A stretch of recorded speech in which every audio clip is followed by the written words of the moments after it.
Hi, everybody. Good morning. I'm Lupita. I'm here with Carolina, and in a little bit, I will be joined by Veronica, who is going to be my co-interpreter today. We will be providing a framework of language justice for today's program. Buenos días todos, yo soy Lupita, estoy aquí con Carolina. En un momento se nos unirá Verónica, que va a ser mi cointérprete hoy, y vamos a darles un poquito del marco de justicia del lenguaje que vamos a usar hoy. Language justice is a commitment that we make to ensuring that folks can communicate, understand, and be understood in their languages. And today's program will happen in English and Spanish, but we also want to acknowledge all the languages that live on this land and within each of you here today. La justicia del lenguaje es el marco que usamos para que cada persona se pueda comunicar en su idioma favorito. El programa de hoy va a ser en inglés y en español, pero también queremos reconocer las diferentes lenguas que existen en este territorio y las diferentes lenguas que habitan en cada uno de ustedes. Right now, we're doing consecutive interpretation, but in a second, we're going to switch to simultaneous. For folks who are not bilingual, you should have a little equipment, and you're going to want to put the headpiece on and turn it on by raising the volume all the way until the light comes on.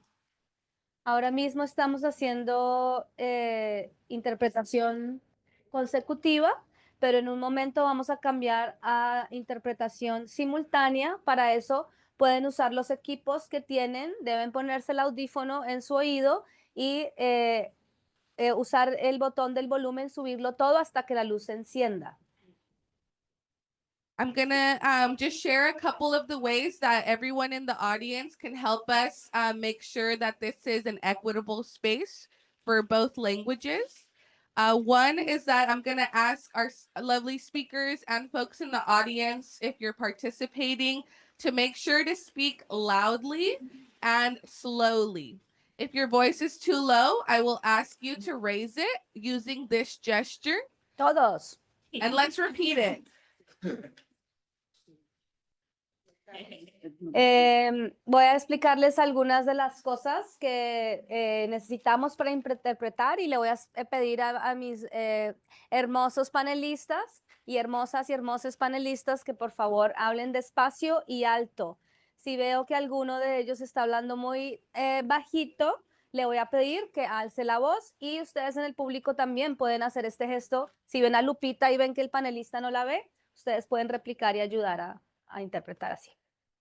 If you're speaking too fast, I'm going to ask you to slow down, and I'm going to be holding all this stuff and freaking out, but I'm going to be trying to do this gesture.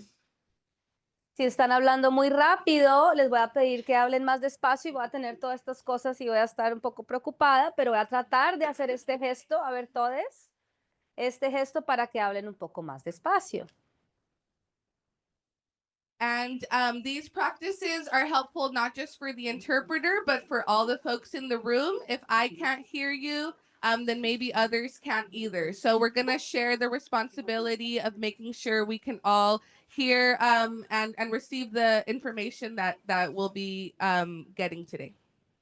Y esta información no solo es útil para mí, sino para todos en la habitación y son útiles para asegurarnos que todos estemos escuchando y recibiendo la información que vamos a compartir hoy.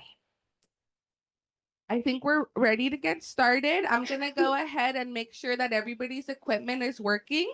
If folks have it on, I'm going to test it in a second.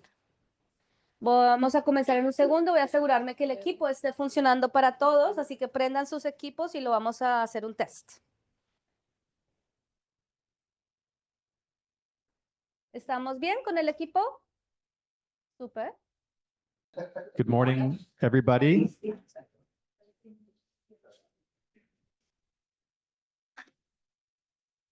I am Joe Arvai. I have the privilege of serving as the director of the Wrigley Institute for Environment and Sustainability, which is hosting this event today. I'm going to start by driving the interpreter crazy by going off script right away. The reason we are engaged as an institute in art and why I personally find art very engaging is because it inspires us.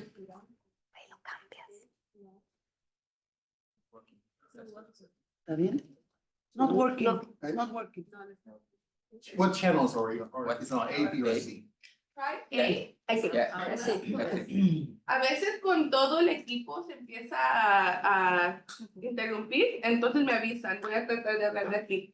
Sometimes it all gets interrupted because of the equipment. So I'll stand here. Same thing happens when you break. So I was saying it's inspiring, it inspires us, but it also provokes us. And if at any time in our recent history we could use a little provocation, it's certainly now. So with that, I will let you know that the mission of the Wrigley Institute is to create a more sustainable and environmentally just future for our planet and all who live on it through research, education, and engagement. The emotional pull and the interpretive strength of the arts make them an essential part of engaging our community, transforming hearts and minds on environmental and sustainability issues. And that's why we're honored to support the El Respiro project, which has been more than 2 years in the making. Artist Carolina Caycedo has been at our campus on Catalina Island just now with community leaders who traveled all the way from Latin America to join us. Welcome, thank you. I hope you had a nice time. Terrible. They've spent the week developing ideas for advocating for a just energy transition and frankly for justice in general, and for that we appreciate them so much. Some of them are on the panel today to share their perspectives. I want to thank the Visions and Voices team at the University of Southern California for supporting this project with us. I want to especially thank Allison Agston for her work as our curator, both at the Institute and also for this project. Juan Delora and Andy Lakoff, Juan is on our stage today, for supporting the project with us through their Precarious Ecologies program. My entire staff at the Wrigley Institute, and especially Marcella Riddick, who is somewhere here, for putting this on. Thank you so much, Marcella. And most of all, Caro, for all of her tireless work to bring this program together. She is an incredibly gifted artist, and we are all blessed to be in her presence. Thank you very much. It takes visionary leadership to do this within a university and within a sciences organization. And I can't thank Joe enough for his from day one belief in this project. These programs don't happen without somebody like him at the helm. So thank you, Joe. Also, thank you to everybody at the Wrigley team who Joe mentioned: Jessica, Marcella, Amber, Catherine, Nick, Vanessa. Also would like to thank the incredible Visions and Voices crew who made this possible. We received some really meaningful, not only funds, but resources in terms of thought partnership that meant so much to us. And of course, Juan Delora, as Joe mentioned, has been a supporter and has contributed to this through Precarious Ecologies. And then, as Joe said, above all, Carolina and the people who have spent the last few days at the island. We're really grateful for everything that you bring to us. So thank you. And with that, I'm going to just read a few bios, as one does when they start their panel. Going to do it alphabetically, so I will start with Carolina. You want it shorter? It's just because the font's big, it's fine. Carolina Caycedo is a Colombian multidisciplinary artist living in LA. Her artist books, hanging sculptures, performances, films, immense satellite photo collages, and installations are not merely art objects, but gateway into larger discussions about how we treat each other and the world around us. Through her studio practice and field work with communities impacted by large-scale energy infrastructure, she invites viewers to consider the unsustainable pace of growth under capitalism and how we might embrace resistance and solidarity. process, and participation are central to her practice. She confronts the colonial gaze and contributes to the reconstruction for environmental and historical memory as a fundamental space for climate and social justice.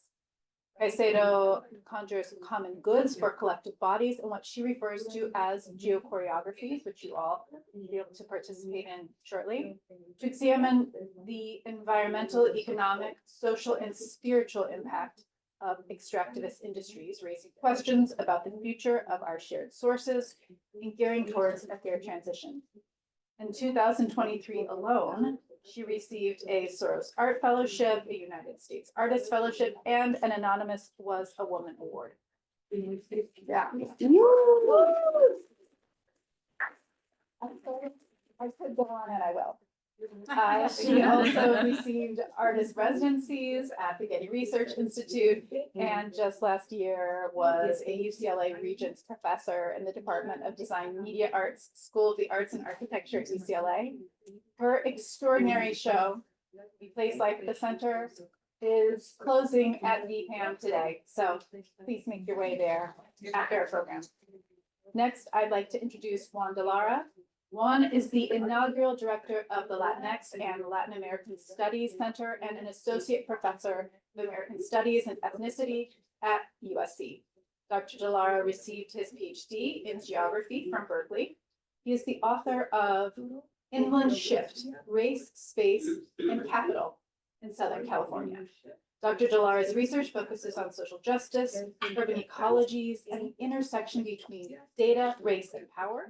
His articles and essays have appeared in publications including Annals of the Association of American Geographers, Environmental and Planning, Nature and Space, Labor Studies Journal, and American Quarterly. He's currently working on 2 book manuscripts.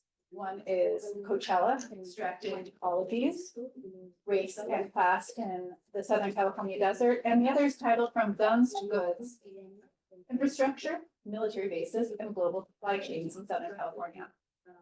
Next, I would like to introduce Camila Marandio. She is curator and founder director of Enseos.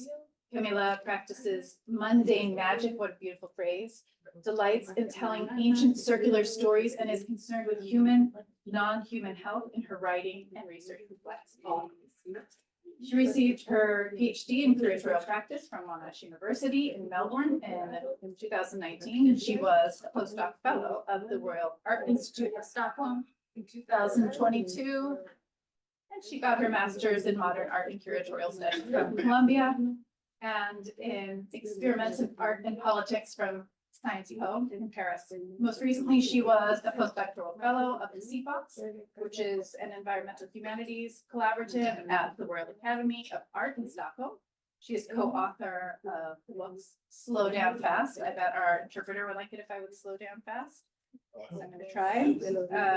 Toda Raja with Cecilia Vicuña. And Sam Cowles, a queer femme proposition with the Danish gender studies scholar, Nina Levy. That's forthcoming. And finally, last but not least, thank you. Barbara Santos is a visual artist and independent researcher. Her work focuses on making transformation processes visible using the connection between art and technology under the guidance of ancestral knowledge in the Amazon. She has significant experience in jungle since 2005 in the Valpes and Putumayo regions in the Colombian Amazon. And she is the author of the book La Curación como Tecnología and co-editor of the book The Territory of the Yurupari Jaguars, an interactive book, Seed Mothers also. Her long-term collective projects are interwoven with the intention of questioning traditional structures and contemporary art formats that can come from the encounters of complex cultures. Those are our really outstanding.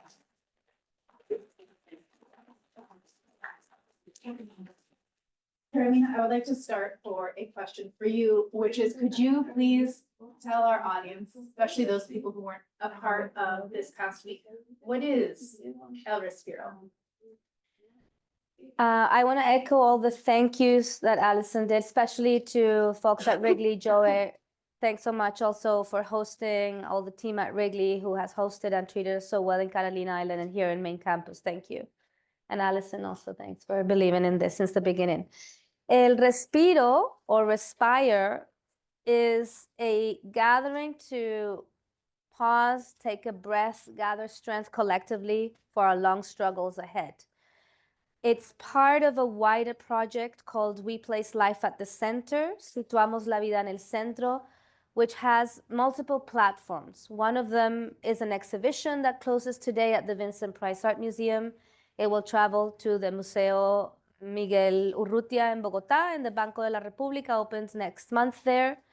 We're also working on a forthcoming publication co-published with Ex-Artist Books and the Vincent Price Art Museum, hopefully coming out in the next month. And it's also, another of the platforms is the exhibition, the publication, and a series of what we're calling like pedagogical platforms or gatherings that have included a couple of in-person ones, like the one we just had, El Respiro, one in Mexico City and Xochimilco that we call Sembrando Humedad, so in moisture, and a number of online and virtual meetings where the folks who met in the last few days in Carolina Island and El Respiro kind of made the scaffolding together of what El Respiro is. El Respiro was a gathering of 29 environmentalists, artists, scientists from across the Americas who gathered last week in the Wrigley Marine Science Center in Carolina Island to breathe together initially, to play, to make art together, to nurture existing networks of collaboration and solidarity, and to make new alliances and friendships too. So to nurture new networks, because as someone who is from Colombia but lives here in the States or in Turtle Island, someone from Abya Yala living in Turtle Island, I feel the responsibility to connect both spaces. And I feel the necessity to connect all my worlds and my universes, my pluriverse. So it came out, this desire of seeing all these folks together, of a very internal dream and profound desire of knowing that if I facilitated a space like this, a lot of conversations, important conversations could happen. And I witnessed it happen in the last few days, and that makes me very happy.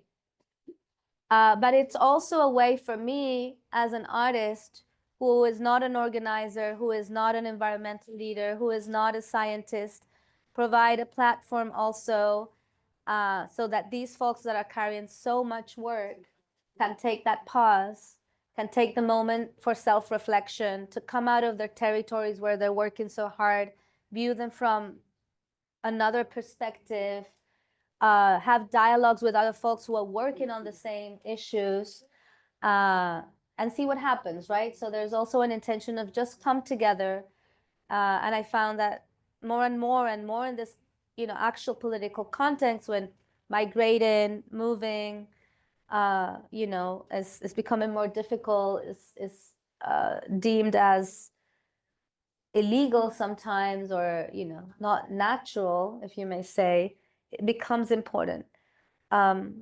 And also because I believe the arts is an important component of a just transition. As artists, as cultural workers, we have a role too in changing the narrative, in changing the actual narrative and finding new ones. There's not just to change it to one new narrative, but to plural, new and different narratives, and cultural and eco-social relationships, so that we can actually advance and transition and transit to these new worlds that we're trying to construct. Carolina, you left me a voice memo yesterday. I hope I saved it with some of your thoughts about what was going on in the island. And something you mentioned was the role of rest in this moment, because I think right now many of us are feeling called to activate, to really do something. And this seems, rest could seem like the opposite of action, but I think that it's not, right? I'm wondering if Camila and Barbara, you could talk about rest in this moment, what it means.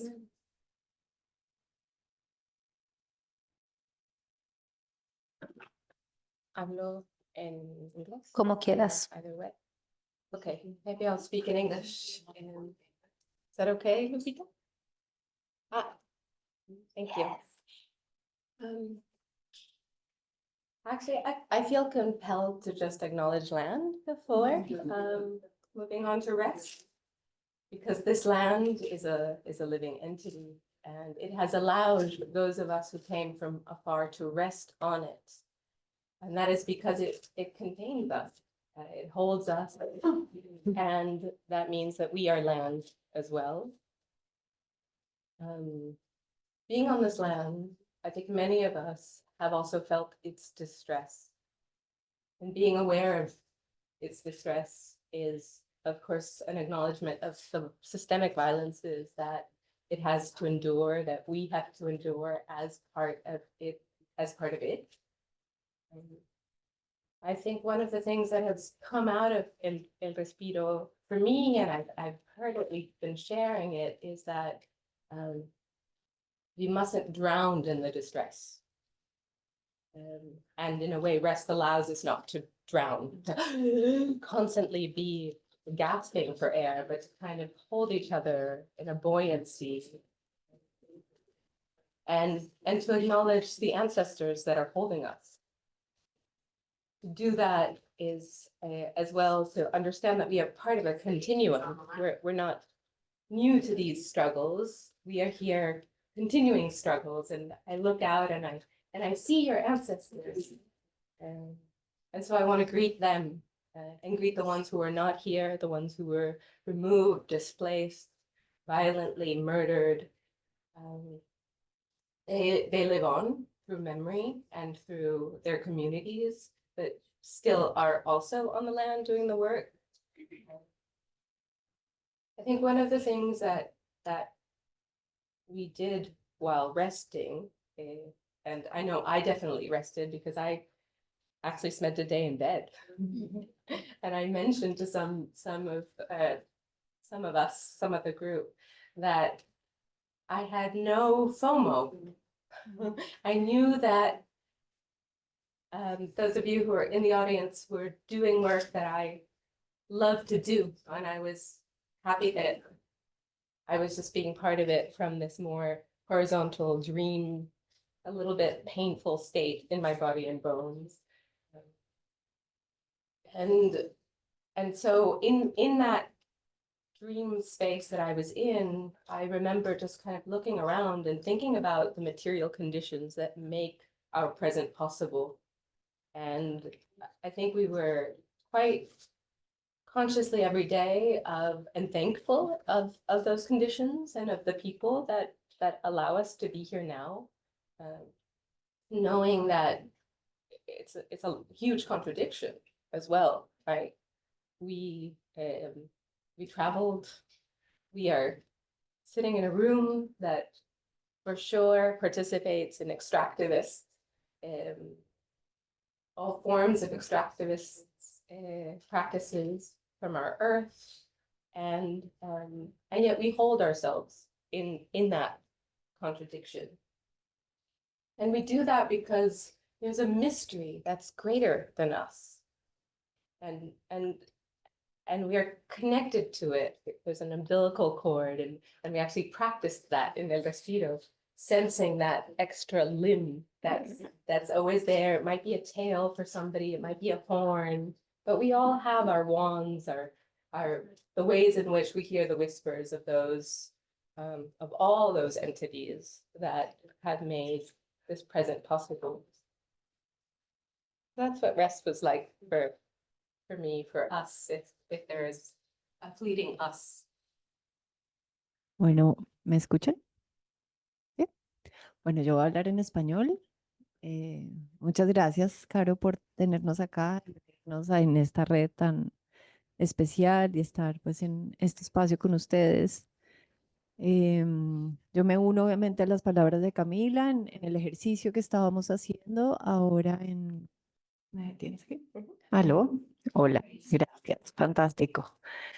Bueno, muchas gracias a Caro por tenernos acá y a esta red. Me uno a las palabras de Camila Em, pero quisiera responder al, a la, ¿cómo se llama eso? Cuando Alison nos preguntó sobre la necesidad de actuar en este momento, ¿no? ¿Qué significa llevarnos a la acción? Y quisiera responder más en ese sentido, en que sin desconocer lo que pasa y lo complejo que está siendo este momento mediáticamente, no implica que sean las realidades de la gente y sus territorios. Lo que está sucediendo es lo que tiene que suceder en este planeta, que es estar conscientes del lugar que tenemos que tener cada uno en nuestra propia existencia. Esa es la vida, estar aquí conectados, conscientes del territorio en el que estamos, agradecidos con lo que comemos, entendiendo qué comemos y teniendo una red de colaboración activa para que haya realmente un bienestar interespecie. ¿M? Entonces, para mí estos ejercicios de la acción ahora son propuestas mediáticas, ¿cómo se llamará eso? Como, em, sí, como slogans, ¿no? Como cosas, son intervenciones para generar un poco de, no sé, como siento que esas son unas alertas y estas alertas lo que hacen es desviarnos de lo que cada uno tiene que hacer. Cada territorio es completamente diferente. Lo que está sucediendo en distintos ríos no se puede homogenizar. Aviala es un territorio de agua, de ríos, con una historia brutalmente rica. Y uso las dos palabras, brutal y rica, porque se tejen. Y en ese sentido, cuando pensamos en la acción, creo que tenemos que entender es que necesitamos es casi que no actuar, sino escuchar el territorio y escuchar lo que está sucediendo a nuestro alrededor. Y creo que el descanso tiene que ver con eso, en que no tenemos es que intervenir, sino que ya hemos intervenido demasiado y podemos es detenernos a saber que no estamos solas, que yo en ese sentido,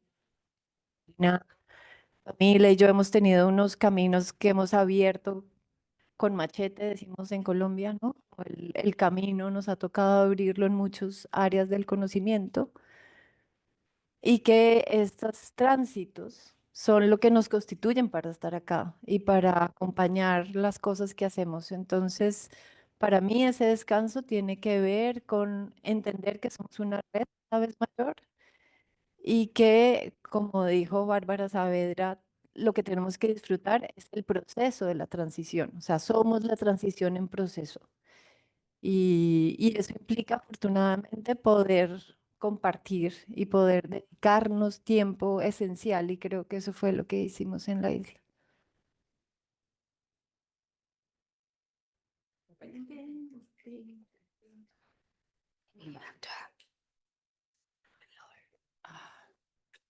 Thank you for those really poetic and meaningful responses. One, I'm so glad to have you here to help us put this work in historical context. I'd like to ask you about where you place El Respiro in time. Buenos días a todos. Es un placer estar aquí con ustedes y muchas gracias por la invitación. Es un honor. I will speak in English just because it's easier for me to talk about academic stuff in English. I have a Spanish that's more cotidiano. I'm working class. We're farm workers, very different language from the kind of Spanish that we speak in these universities. I want to say that it's incredibly important to think about what is happening.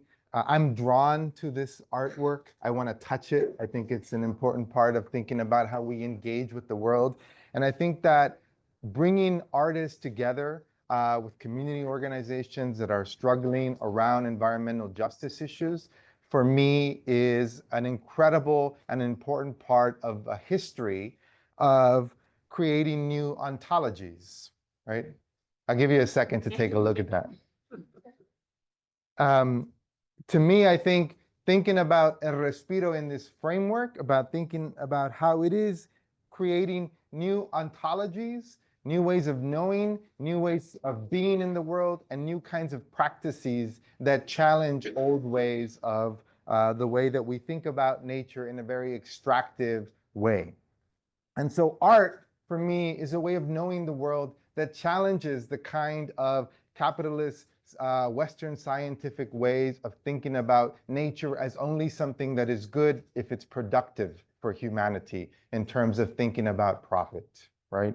And so I think that art allows us to engage with the world, with nature, one, to acknowledge that we are part of nature, not apart from it, and that we need to think about a sort of metabological relations with nature that are more sustaining and that are not just, you know, based on what value can be extracted from nature. And so part of this is to say that it is also an important part of decolonial practices of ecology and of sort of decolonial relationships to and with nature. And that brings me to kind of thinking about the political economies of a just transition. It's important to recognize and to understand the history of that term. Just transition emerges in the 1970s from the labor movement. It emerges from groups of workers that are concerned about the role that extractive fossil capitalism has played, but also in terms of their own livelihoods and their relationship as we move towards a just transition. And so thinking about just transition as something that emerged from social movements, slow down, okay. Right? Just transition emerges from that history of social movements, of working people struggling for not only economic justice, but then thinking about the role that they play in ecological justice, right? And it speaks to a long history of extractive capitalism in the Americas that we have all been suffering through and fighting against since 1492. El Respiro, I think, is really important in the context of a new kind of environmental justice movement. And at the same time, it's important to acknowledge the older sort of history of the environmental justice movement. So I want to read something very short.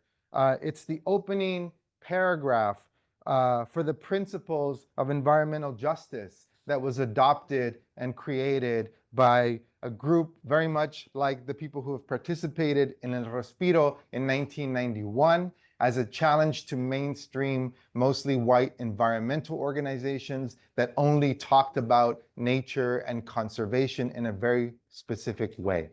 And so this was the statement that they issued. We, the people of color, gathered together at this multinational People of Color Environmental Leadership Summit to begin to build a national and international movement of all peoples of color to fight the destruction and taking of our lands and communities, to do hereby reestablish our spiritual interdependence to the sacredness of our Mother Earth, to respect and celebrate each of our cultures, languages, and beliefs about the natural world and our roles in healing ourselves, to ensure environmental justice, to promote economic alternatives which would contribute to the development of environmentally safe livelihoods, and to secure our political, economic, and cultural liberation that has been denied for over 500 years of colonization and oppression, resulting in the poisoning of our communities and land and the genocide of our peoples. Do affirm and adopt these principles of environmental justice. I'm not going to read through all of them. I encourage you all to look them up, because I think the important part of this struggle is to understand and to locate it, to locate El Respiro in this long legacy of people fighting with sort of organizing to build a new kind of vision of the world, and especially one that's based on a sustainable relationship to Mother Earth, right? And so I think when you ask me to think about what this means, I go back to the histories of people organizing for environmental justice and the legacies of social movements that have fought. I see people on this art piece. Immediately saw Berta Cáceres, who was killed. These kinds of things continue to happen because people continue to struggle and people continue to fight against the powerful. And we know that sometimes the reactions are very, very dangerous to ourselves. Nonetheless, we persist because we must. So thank you very much. We need 10 seconds to acknowledge the land that we're on. Oh, Yes. And we should always start with lead with gratitude, especially if we're decolonizing. Please. This is Yagna. This is the land of Yagna. Everybody say Yagna. yeah. The people of the Tongva. The Tongva people. The Tongva people. Where I come from, it's Sagna. It's Venice Beach. And it's not because we're doing cheap and inferior word sharing with land acknowledgements. It's because we are here to say thank you to the people, to the ancestors who came before. And somewhere in between, it was Mexico. So we embrace the indigenous people that are here in Yagna in all four directions. I mean no disrespect, but now we can move forward because our hearts are filled with gratitude to be here to connect as good relatives. We're not doing it wrong, but we can always do it better.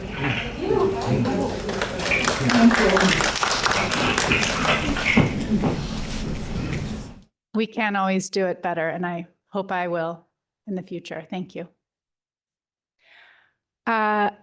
Before we end this portion of the program and move to Q&A, I thought maybe, Carolina, since we did just hold up the textile, maybe you could quickly tell people about it.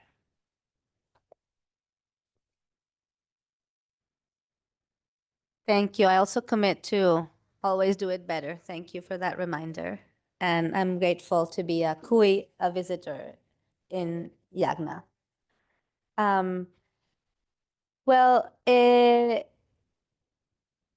keep on talking about El Respiro, I want to acknowledge also all the communities, people, organizations who received the call and accepted the invitation, who came together and did a couple of things. One of the invitations of El Respiro was to co-create together, because when we're organizing, there's political incidents, there's like the front lines that we have to tend to, there's internal organization. But for all of these organizations that I called, art has always been an important part of the struggle.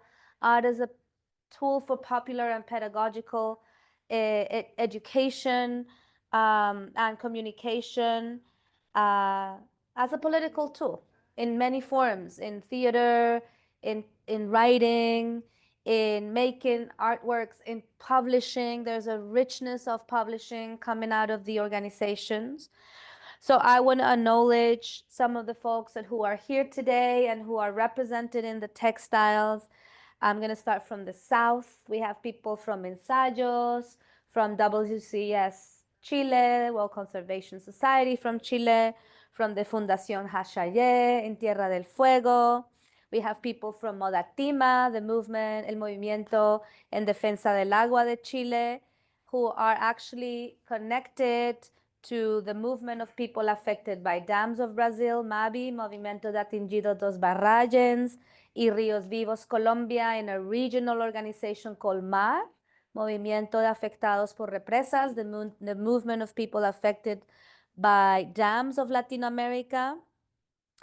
From Colombia, we have folks from Funda Expresión, who work with reservas campesinas in the region of Santander.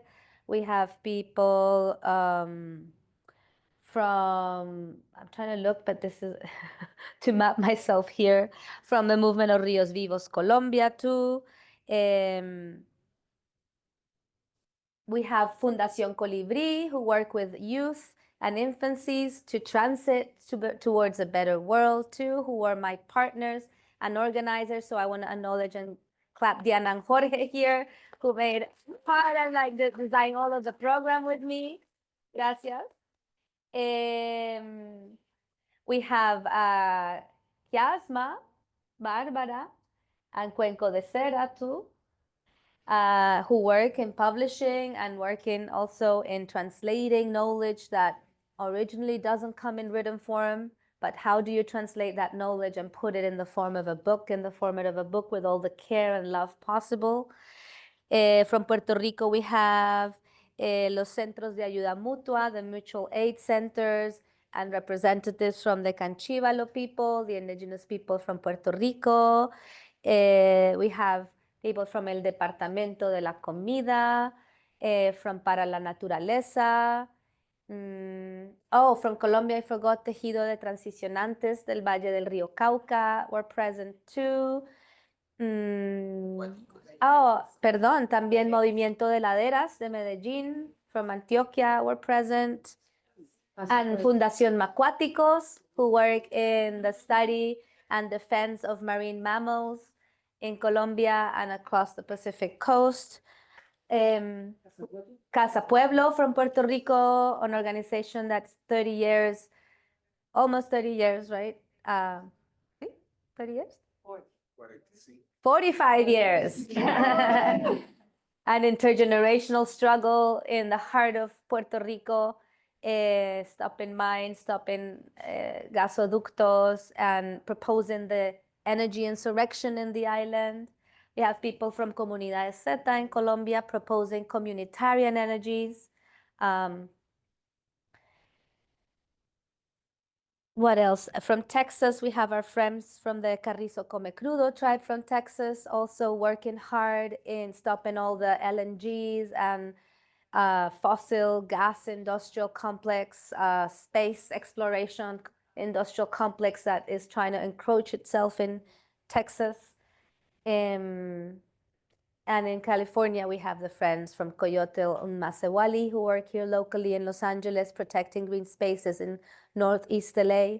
So these are some of the folks. Did I miss someone?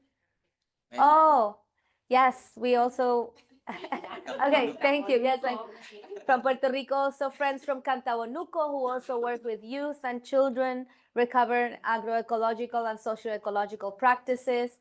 From Mexico, Ruta del Castor, who is an organization of artists and cultural workers, also bringing together artists into the wider community through public practice. And Asita, who gave us an incredible tour of her urban garden, who was working in agroecology within the urban setting and setting up food pantries and distributing food for free among the community. Also an incredible seed doula. Thank you. So this is just an example of the diversity of people who were involved just in this meeting. The exhibition at VPAM has other folks, and the publication has even more folks. So this is the networks that we operating, that we want to support, that we want to nurture, because it's important for us to recognize each other in our struggles, to see where we connect, to see where we are disconnected so we can work on those new connections, to open up debates about what is best for each territory. You know, we're not here looking for one solution for everyone, but for multiple solutions, adaptations. How does each of us transit towards a better and more equitable world? And how can we accompany and support with love everyone who's moving towards the same direction? So yeah, did I respond to the question? And I want to acknowledge. So maybe I want to repeat really quick something that Pluma, that we were talking, I kind of in our closing circle, talking about this object here that we made together in a few days. Another one of the results was a performance and a script that we won't share with you today, but it's going to each of the organizations to adapt and perform in their own way. But this particular object, which is an arpillera, so an arpillera is a textile done over burlap with techniques of embroidery and applique. It's a language of the resistance. Is the artillería or artillery. It's the tool of our people to communicate, to denounce, to come together. But Pluma articulated in a really beautiful way, saying that it was incredible to see how all our struggles or our territories or our diversities were represented and kind of materialized in this textile, which is sometimes not easy to do, right? We're coming from so many different places, but to able to materialize it means how deep connections they are. And sometimes when we can find those connections, then the materialization of our desires is not so difficult. It flows. And I think that's what we all experienced in the last few days.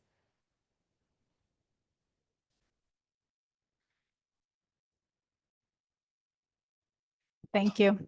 My last question is for each of you.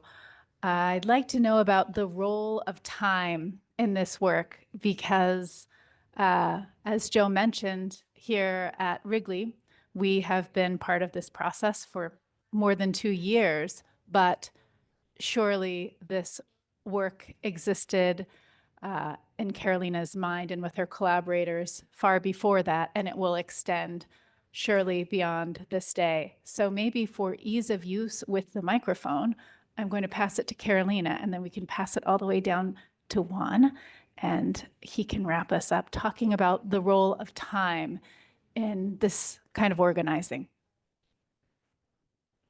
I forgot to mention Al Marcigo, our friends who, a collective of artists who work also in keeping the knowledge of growing in the chinampas in Xochimilco. So thank you, Al Marcigo, for teaching, and Mario Camtabonuca I mentioned. Yeah, I think I did, everyone. But time, I'll let people respond, but I want to say quickly that when I first started writing this project, I was pregnant with Nico, who's my second child, and now Nico has 4 years. So 5 years in the making of since imagining things that, again, didn't just sprout out of anywhere. With some of the folks I mentioned, I've had conversations for over a decade.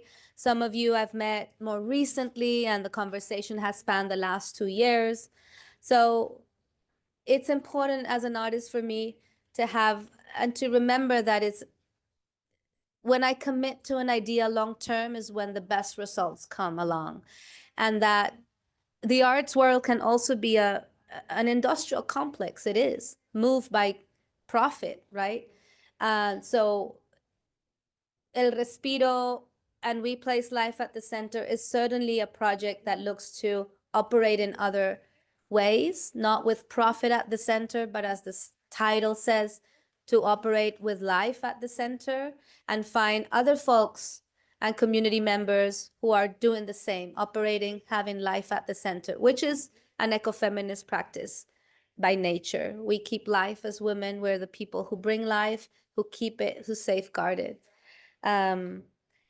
So yeah, time for an art practitioner means to be able to commit long-term to something, to really deeply let ideas and processes unfold without the pressure of profit making. For that, it's important to have support from institutions like the one we are now, but also the support of community members who know that working long-term is important because they are actually doing the same, right? So a lot of folks, I came 2.5 years ago, 4 years ago, and said, if I do this meeting in LA, would you be interested in coming? Some said yes, maybe without knowing it would actually happen. And here we are today. So yeah, for cultural workers in the audience, artists, young students, artists, allow your ideas, commit to an idea long-term. Don't be afraid of dedicating years of your life to an idea since you think it until you see it through. It's worth it, and you will come out with better projects and more deep and more robust practices that way. Gracias. Me voy a cambiar a español, ¿puede ser? Sí.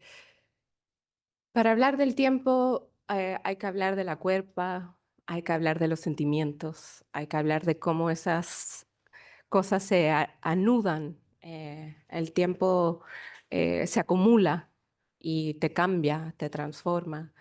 Y por lo tanto pienso en la temporalidad no como una línea recta, sino que como algo serpenteante. Pienso en esos, en esas temporalidades queer, en la que hay momentos en que está difuso, te pierdes de los objetivos también. ¿Y con quién te encuentras en ese camino? ¿Quién sigue dándote la mano? ¿Quién sigue encontrando una forma de aliviar o de crear un puente para sobreponerse a algún desafío? El tiempo entonces se vuelve muchos cuerpos que se entrecruzan, que se apapachan, y me dan ganas de mostrar esta imagen. Ajá.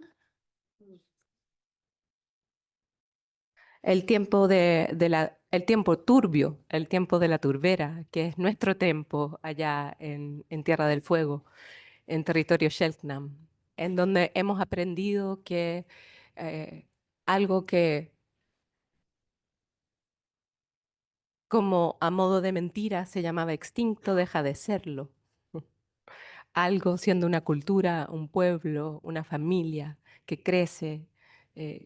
Entonces el tiempo puede ir para atrás también y volver a recuperarse.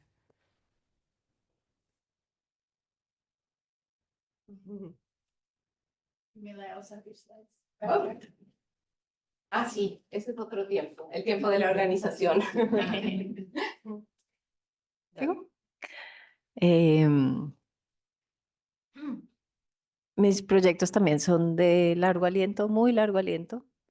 Cuando me invitaron en el Baupés a realizar el libro que hicimos, en el cual yo fui parte, digamos, de esta invitación en la selva para hacerlo, eh, me encontré que nosotros, los que no nacemos en la selva, los que somos del mundo afuera, llegamos siempre con intenciones, ¿no? Como yo tengo un saber, me formé para ese saber, yo llego a cualquier colectivo, yo aporto mi saber, cada uno aporta su saber y se teje. Desde la experiencia del trabajo que hemos venido haciendo, porque digamos el primer libro que hicimos fueron 90 investigadores indígenas, sabedoras, realmente los que activaban todo este proceso, hizo que entendiéramos sin entender, porque nadie lo dijo nunca, que el valor de cada persona era fundamental, pero que no estaba allí el valor de ese tejido común. Es decir, que el tiempo en relación a la intención de lo que estábamos haciendo es algo que iba a emerger en algún momento de toda esa, pues, co-creación, lo estamos llamando acá, pero es mucho más, digamos, complejo de eso porque tiene que ver con la existencia, con la vida, con la enfermedad, con levantarse al otro día, con tener desarreglos, con tener contradicciones y soñar y compartir los sueños y levantarse al otro día. Porque de las cosas que he aprendido en el trabajo que hacemos en la selva colombiana es que no hay distinción entre la cultura, el arte, la medicina, el gobierno propio, el cuidado, la transmisión de conocimiento y el permitir que la vida siga siendo vida. Así, en ese sentido, el tiempo es algo que ya fue escrito, ya fue dado. Es algo que nos muestra la vida misma de la selva y nos va llevando como en un, como se manifiesta. El tiempo se manifiesta en qué momento llueve, en qué momento hay se inunda todo, en qué momento podemos salir, en qué momento no. Realmente empieza uno a tener un diálogo con otras entidades, con otras dificultades, con otras formas de encuentro, que es lo que determina el ser juntos y el ser juntes. Y ahí, en el primer caso, el primer libro, duramos 10 años haciéndolo. Y no era una intención, no era una necesidad, no teníamos, porque justo el trabajo que hemos hecho es desarmar ese resultado porque no existe, porque está en nosotros, está si se lee, si se vive, si se siente, si se activa. Entonces, bueno, eso es no sé si dije muy bien, pero...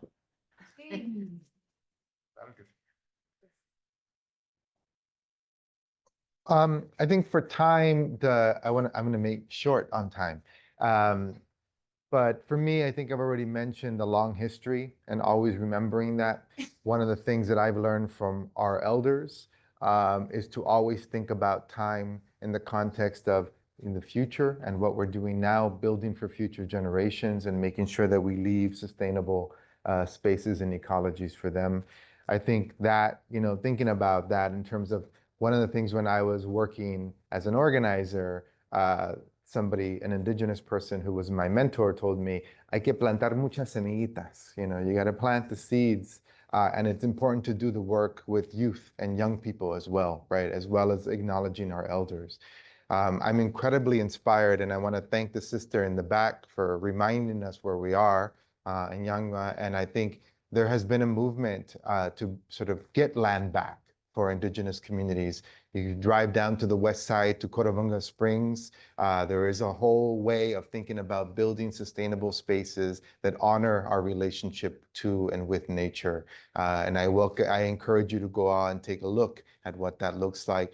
There are also attempts by Tongva, Gabrielino, and it's led by youth. This is why I'm bringing it up.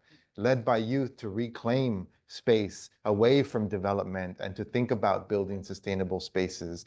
There's unfortunately what we went through with the fires. One of the pieces of land that had been taken back by a group of Tongva people who were organizing, unfortunately burned. But it also gives an opportunity to talk about fire management and development and climate change in the context of what we're living through today.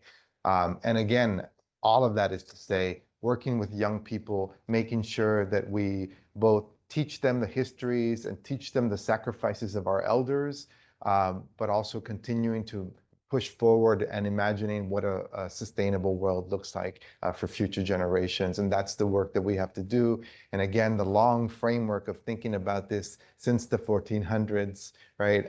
It humbles us a little bit to think about it's a long road, it's a long path, not to be discouraged, and to continue to build for the future by planting those seeds of resistance among our youth.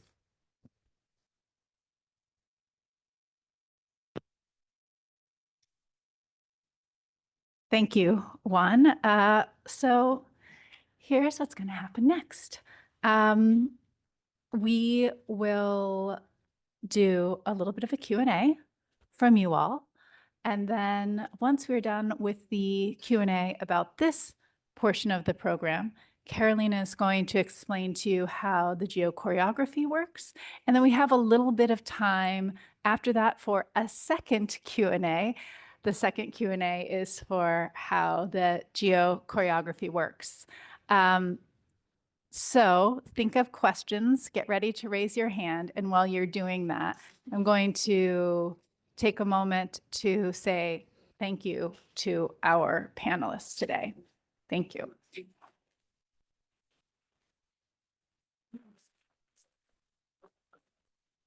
And I too want to take a moment to, with humility, thank you in the back for your words and for recalibrating us. I receive your word and I hope everybody else does too. So just take a second now and think about what we just heard about the land and who lived here first. Before we get to the Q&A, let's just take a few seconds.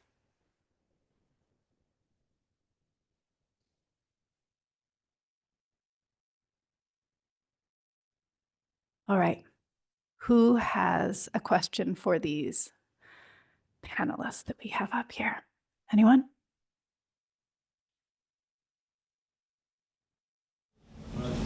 Yes. Yeah. Yeah, I was just, when you talk about the educating the young and passing on the kind of resistance. Can you speak louder, please? Okay, I'm sorry. When you talk about educating the young and also, passing on the idea of the resistance, how can you do it when the education system sucks? Yeah, I think that's why it's important for thinking about this in the context of what community members are doing. It's not going to happen in the schools. I mean, there's been an effort to try to transform the curriculum, hasn't gotten us very far. It made some progress. But certainly by the time I teach classes here at USC, a lot of times it's the first time people are thinking about them.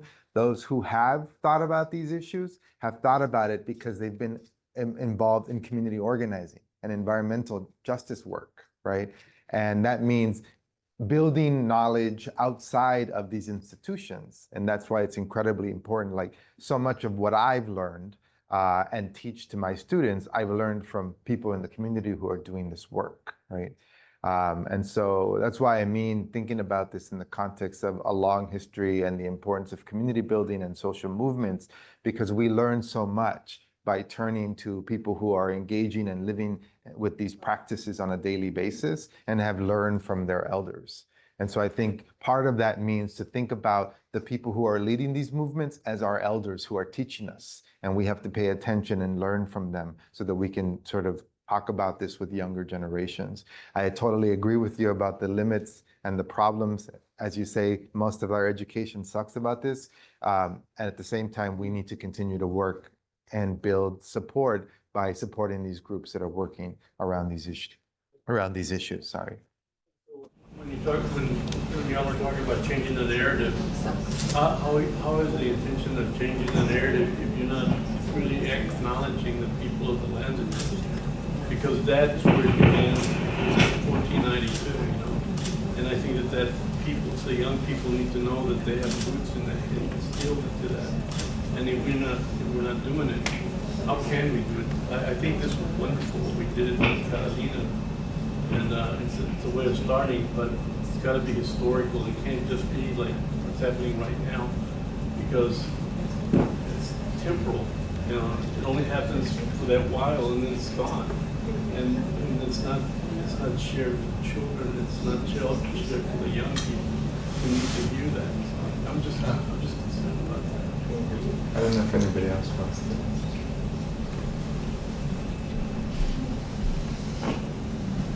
No, thank you, Juan, for that comment. I don't want to answer. I think we all have to be critical of what we do, and that's why we come together, so that we can be sincere and critical to each other. And that's what I love about Juan. I know him for a while, and he's not afraid of talking the truth, of making us uncomfortable, and I appreciate that. Thank you.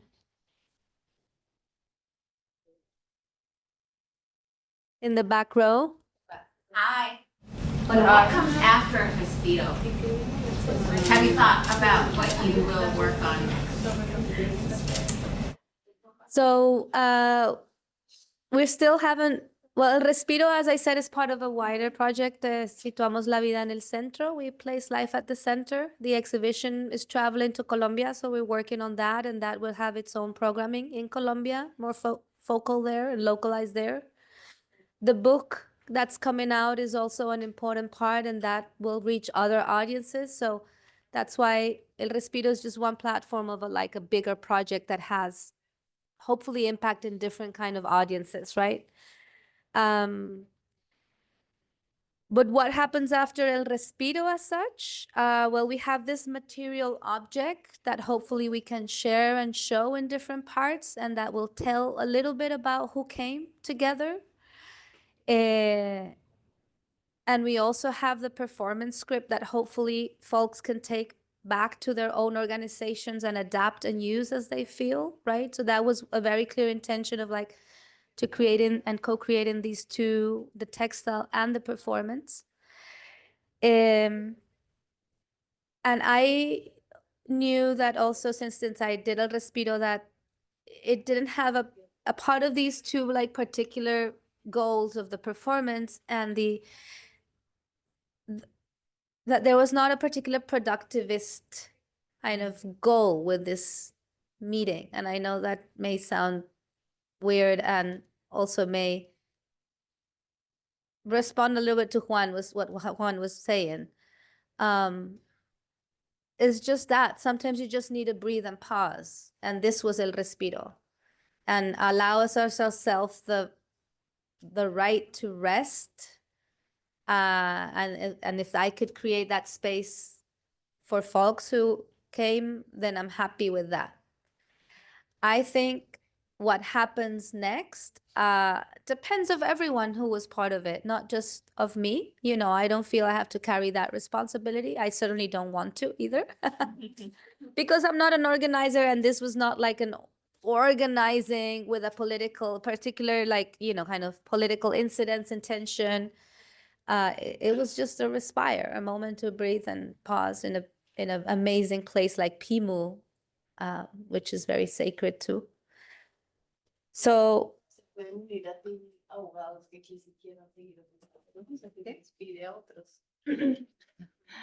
Estaba pensando, Caro, mientras te escuchaba, que mucho de nuestro trabajo desde el arte definitivamente no cumple una función legal o no cumple una función de un poco lo que dice Juan, ¿no? Estamos aquí ahora y hay que solucionar esto.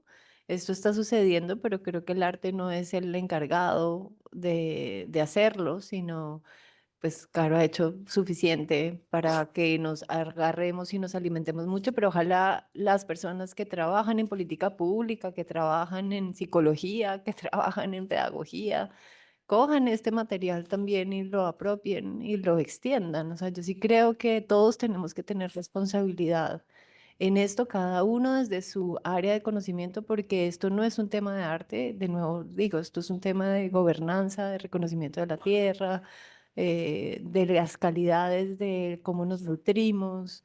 Realmente esto teje muchos otros procesos. Entonces, ojalá este llamado de Juan y de Carolina, y bueno, acá de este espacio también que se está haciendo académico, que se agradece también en ese ejercicio, es que realmente se necesita expandir esas áreas de conocimiento para que se tejan entre ellas y tomen acciones mucho más directas. Es realmente querer hacerlo. gracias. Y aunque no hay como un segundo respiro planeado o una continuación clara de lo que sigue, en el fondo de mi corazón siento que la conversación con cada uno de ustedes y entre ustedes, conmigo y ustedes y las que se formaron nuevas, pues yo las voy a seguir alimentando como sea. O sea, no es que me voy a desentender, pero las voy a seguir alimentando, ya veremos cómo, de la manera que lo sé hacer, generando estos espacios, haciendo arte juntos, invitándoles a escribir, visitándoles en sus territorios, o continuaré haciendo lo que he estado haciendo hasta ahora. Espero que un poco mejor cada vez. Pero eso no hay, digamos, tampoco siento que esta es la conclusión de algo, sino un milestone. ¿Cómo se dice eso en español? Esto es un hito en un proceso mucho más largo que ya veremos cuando ya nos despidamos mañana, pase un poco de tiempo, digiera todo, cuáles son las rutas que aparecen y se revelan para entonces saber cuál es la mejor o cuáles son las mejores para seguir. Pero no siento una presión ahora mismo de una continuación ya, de qué sigue. Tengo que ver qué se revela.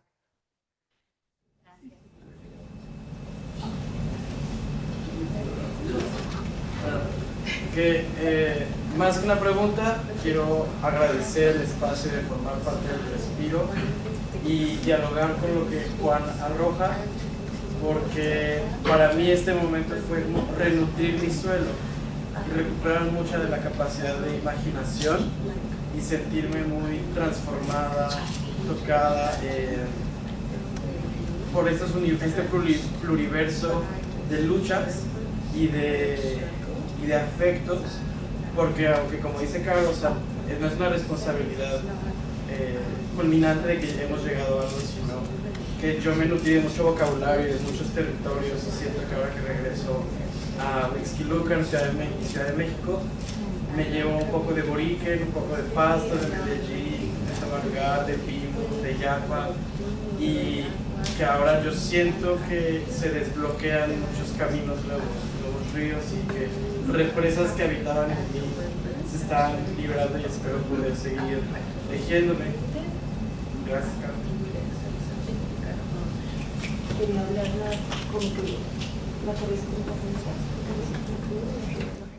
Can we give the word to our friend in the back and then Mario? Thank you. Lidia Ponce, Quechua, and Mayo Yorene, from 2 continents, twice colonized. I'm learning my native language from YouTube.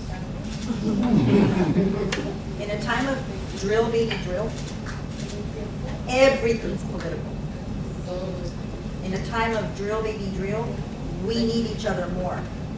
To not have a plan for after is an invitation perhaps for us to step in and take a look at what beautiful connections you've made, because that's the part of the connection of everything we do, is to find relatives that we didn't know we had, or to remind us that we're all relatives.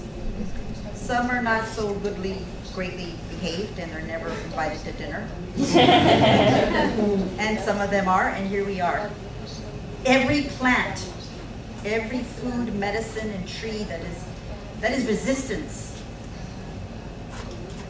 And so it's not, I'm not going to try to say that everything's political, because right now it is, but when we do have time to rest, that is resistance.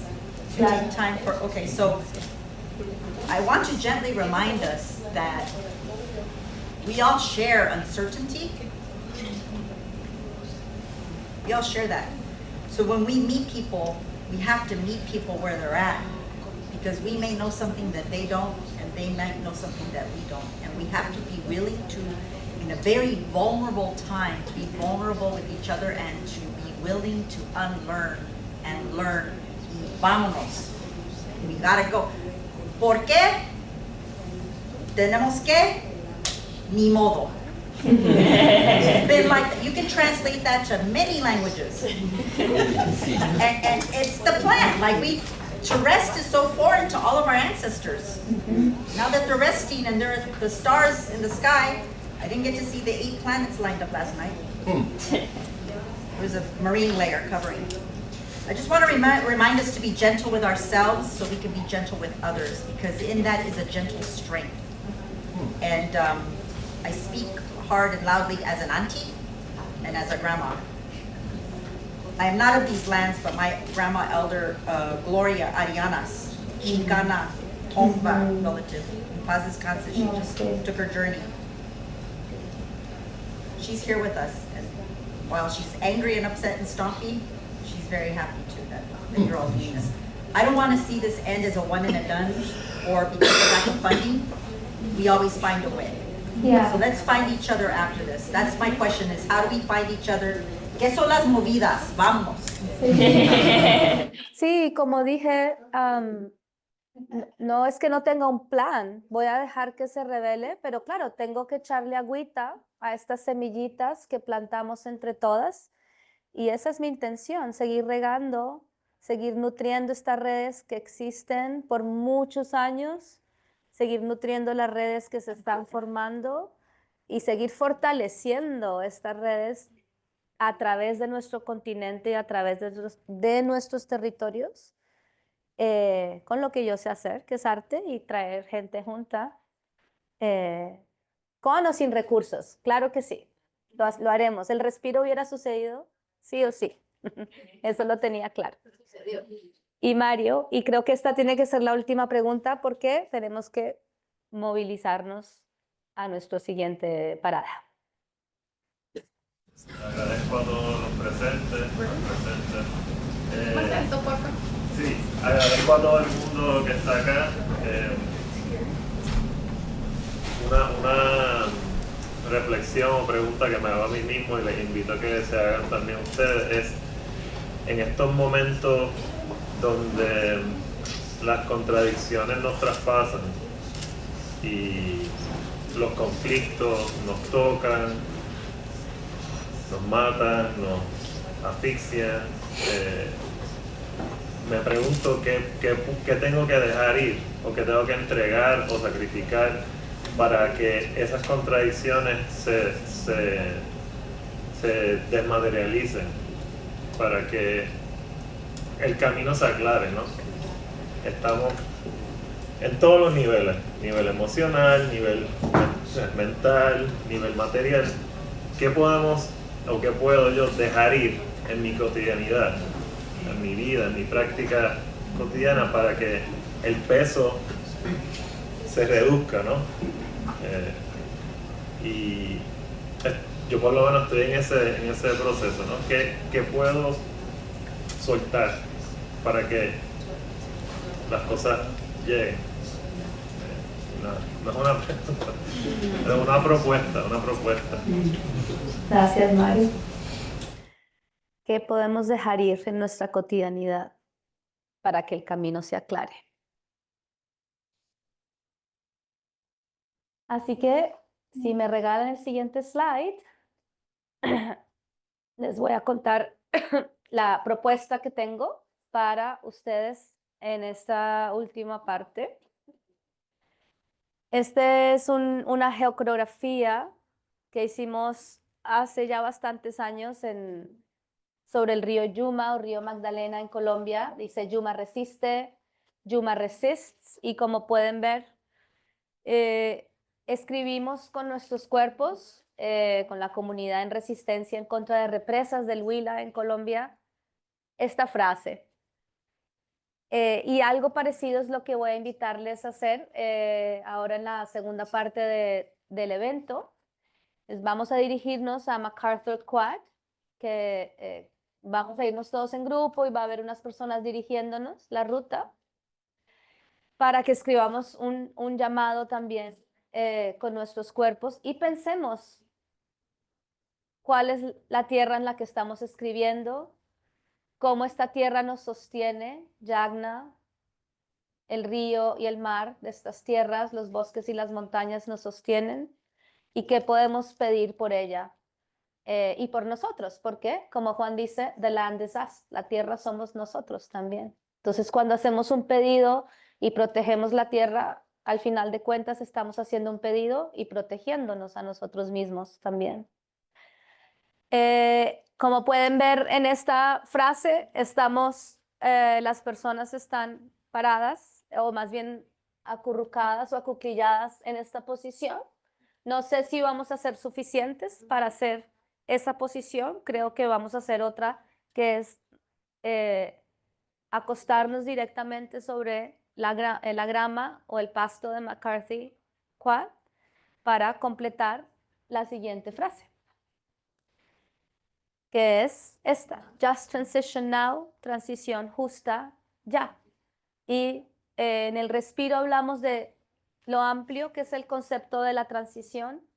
Estamos hablando que es una palabra que viene desde la lucha queer, de transicionar, una lucha ancestral inmemorial de las personas que transitan entre varias formas de sentirse, que transitan entre la humanidad y otras formas de vida también, no solo entre formas de sentirse humanos, sino formas de sentirse otras cosas y otras entidades. También refiere a la transición ecosocial que enmarca la transición energética, la transición de cómo nos relacionamos con la comida, la transición de cómo nos relacionamos con la tierra y las aguas. Y la palabra justa, pues habla de que sea una transición equitativa para todos nosotros, no solo los humanos, también para nuestros familiares animales, familiares plantas, porque las transiciones que estamos viendo suceden para ciertas personas o ciertas entidades con privilegio a costa de otras. Entonces, ¿cómo podemos pensar en una transición para todos, no solo para unos, los que pueden pagarla, sino para todos? La idea es que vamos a llegar a McCarthy Quad. Ya las palabras están delineadas con hilo en el suelo. Entonces, la forma en que vamos a llegar es que hay un primer puesto que es una mesa con camisetas rojas, como la que tiene Marcela en el back. Es una camiseta, encuentren su talla, póngansela, es una camiseta que se pueden quedar después del evento, no la tienen que regresar.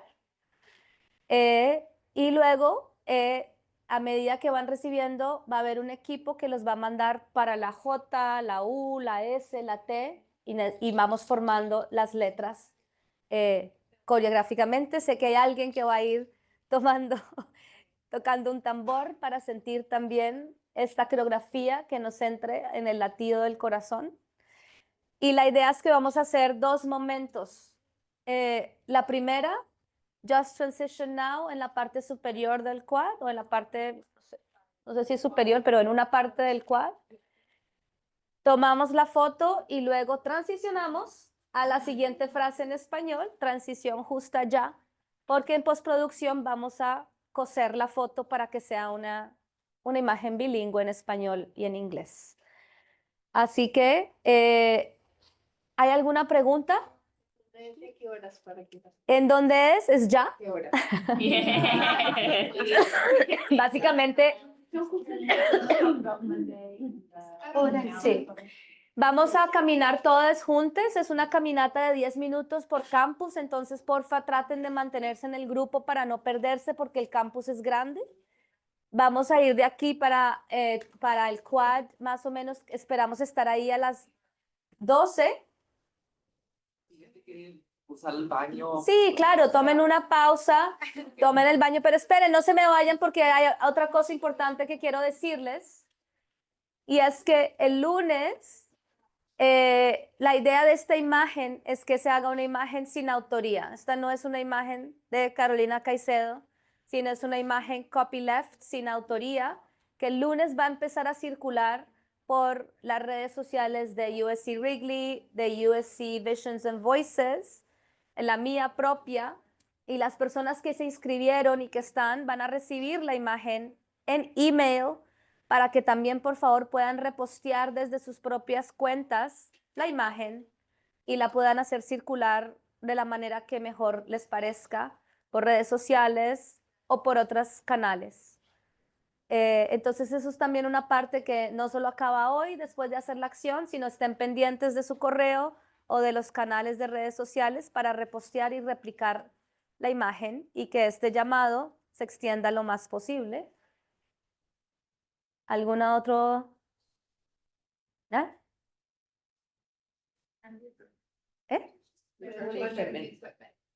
Sí, el que tenga equipo, por favor, de interpretación, regresarlo en la mesa de al frente, no se lo lleven al quad.